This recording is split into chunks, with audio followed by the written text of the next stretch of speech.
What a beautiful day. As you can see, to my left here, this is my project of the day. I'm working on changing out the headlights on my Mercedes. The reason being is you can't even change out the bulbs without changing out the headlights. So I figured instead of actually changing out the bulbs, I'm just going with all new headlights. It just was more cost effective, and this way I don't have to worry about changing out the bulbs for some time. So as you can see with this project, I was able to get out each of the headlights here, and these are the old ones, these are the new ones. So I like to call this project today Project Eagle Eye, because those are the bulbs I'm actually putting in. So Project Eagle Eye on its way, about to put the new headlamps in, and looking forward to see how everything turns out. All right, so more to come.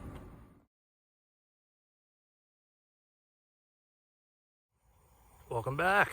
All right, so remember Project Eagle Eye? Well, not quite. Project Eagle Eye was a bit of a bomb. Unfortunately, I found out that the headlights that I actually ordered back in July, they were not compatible for the car that I actually got.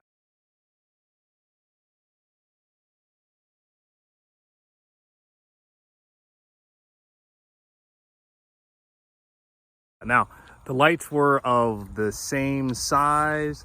They looked like they would work because they had all the same bulbs, but there were 3 ports for connections on the OEM light bulbs here, and the ones that I ordered had 1. Now, if I was so bold, I could actually go through and do some splicing and wire connections, but I've had so many interesting challenges with this car that it simply was not worth it.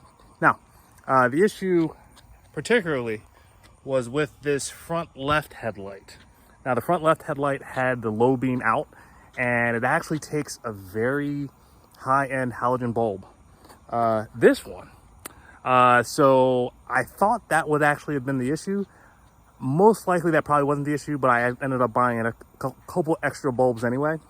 I found out that the light is actually so old, because this car is 17 years old, that the wires actually started fraying. So I used a bunch of electrical tape to clean that up.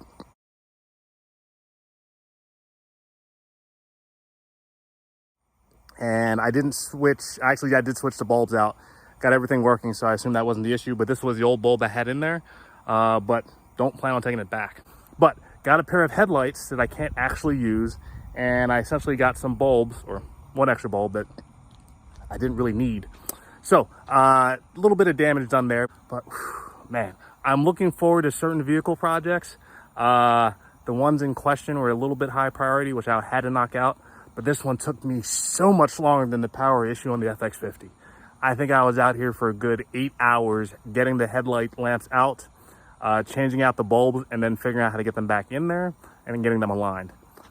So certain projects, I wish I didn't have to do, but if I ever had to do that one again, I think I'd be a little bit faster at it, fortunately. But just had to share that news. Project Eagle Eye was a bomb. Alternative had to actually surface. Not sure what I'm going to call it yet, but I essentially had to put the existing headlights back in. I know how to change the bulbs out now, but again, didn't go according to plan, but that's how projects go sometimes. So now off to figure out how to take the 1 bulb that I actually did not end up using and figure out how to return that, because it's not worth spending that extra money if I don't have to. So hope you love the vehicle projects as much as I do, as much as I love painting through them. So until the next one, all right, stay tuned.